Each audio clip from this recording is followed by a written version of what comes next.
From his throne in the shadows, Hades had seen empires rise and fall. Souls pass through like mist, but she was something else. She walked like spring itself, laughing in the light, unaware that someone far below had already chosen her. One moment, the meadow was blooming. The next, it split wide like a secret too long buried. A hand reached from the underworld, and before the world could blink, the daughter of the harvest was gone. No warning, no trace, just a flower trembling where the ground had opened and closed again. This is the myth of Hades and Persephone, one that explains why flowers bloom and why they wither, why the earth rejoices and why it grieves. It's a story of what is taken, what's lost, and what painfully, seasonally returns. A tale of hunger and longing, of betrayal, compromise, and the price of growing into who you are meant to be.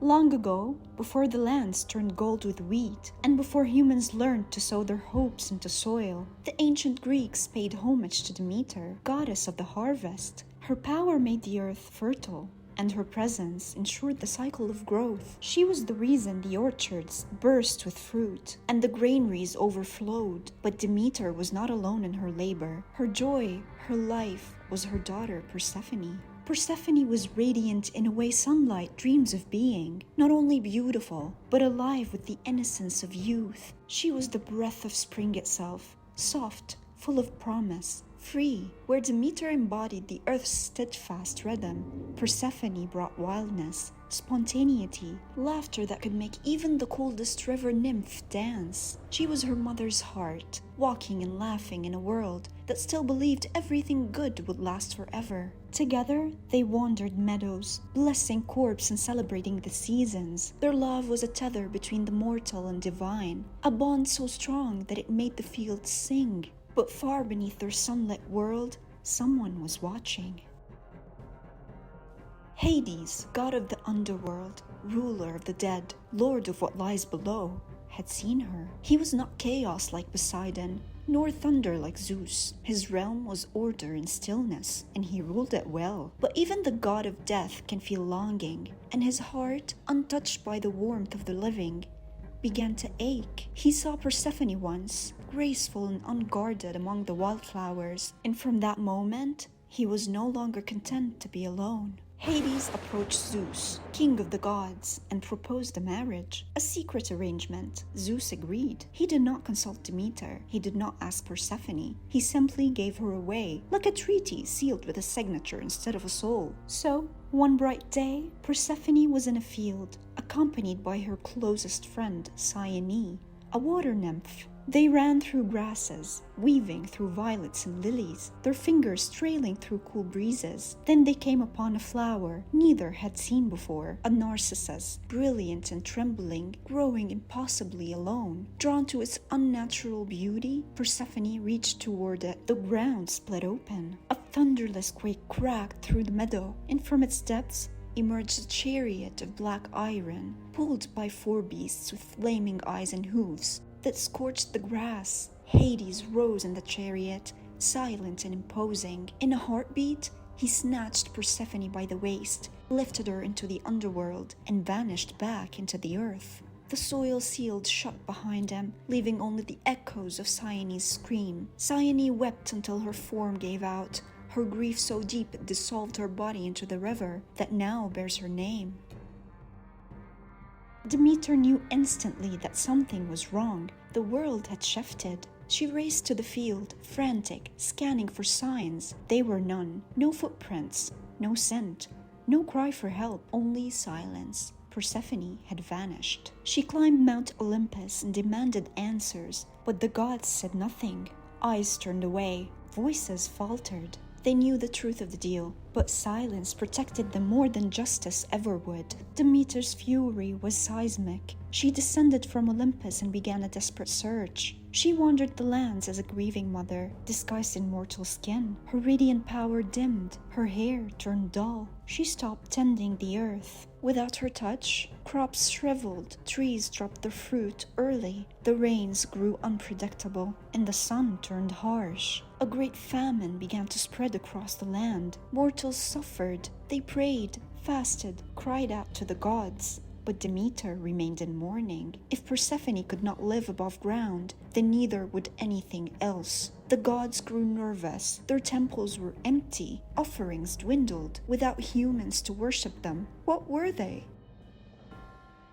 Far below, Persephone lived in shadow. The underworld was not flames and torment. It was cold, quiet, and grey. Souls wandered in endless drift. Time was a river with no current. In this place, Persephone was not a goddess of flowers. She was an outsider, a prisoner, a seed buried too deep. Hades, though stern and silent, tried to be gentle. He offered her thrones, riches, garments spun from night. He called her his queen, but Persephone did not respond. She refused him, not with rage, but with resistance. She would not smile. She would not eat. She would not belong. She wandered through Hades' strange gardens, orchards of silver apples, black roses, trees that whispered forgotten names. And there, in the heart of the garden, hung pomegranates, dark, glistening red, swollen with mystery. Days passed. Her hunger grew unbearable. No mortal food could reach her here. Her longing was not just for meals,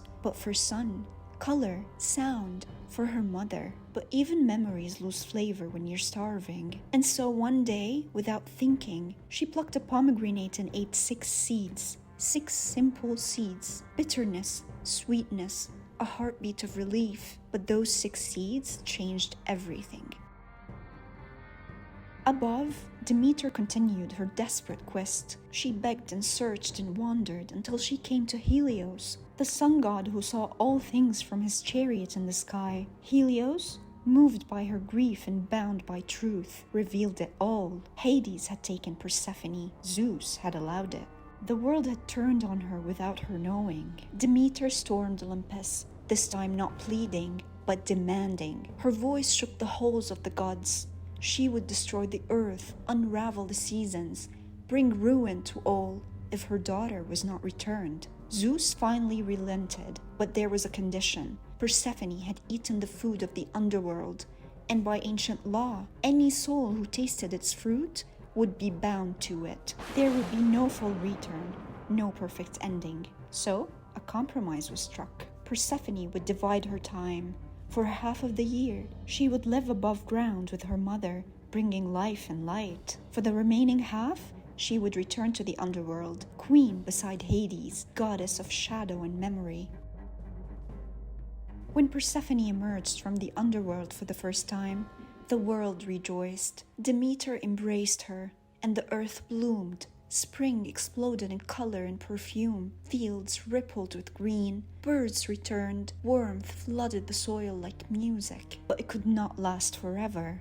When Persephone left again, Demeter wept, and the earth responded. Leaves browned. Winds grew sharp. Corpses receded. Thus came winter.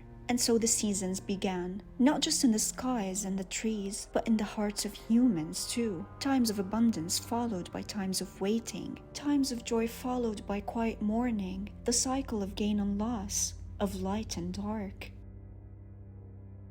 At first, the underworld felt like exile, silent, endless, carved from shadow, but slowly it became something else. Persephone, once the girl who bloomed in her mother's fields, began to reshape the realm around her. She planted gardens in ash, brought rhythm to the stillness, and sat beside Hades, not as a captive, but as something far more unsettling, an equal. He gave her space, unsure whether he had stolen a bride or summoned a storm. The relationship was not born of fairy tales.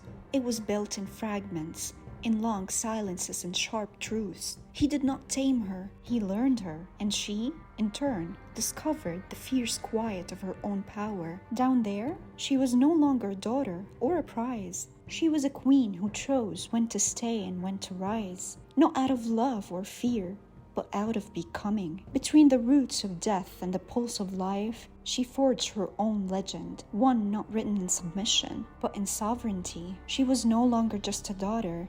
She had become a queen, a woman shaped by both sunlight and shadow. She ruled not just the underworld, but the space between seasons, between innocence and power, between being claimed and choosing for oneself.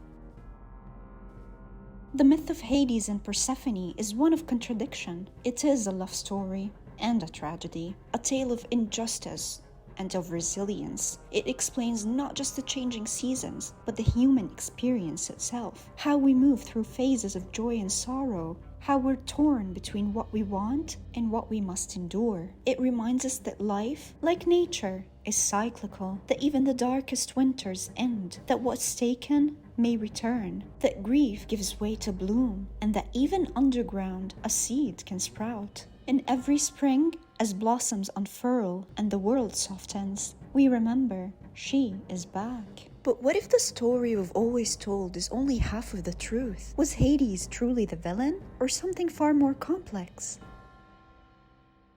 Watch the next video to learn more, and let us know in the comments below which myth would you like to hear next.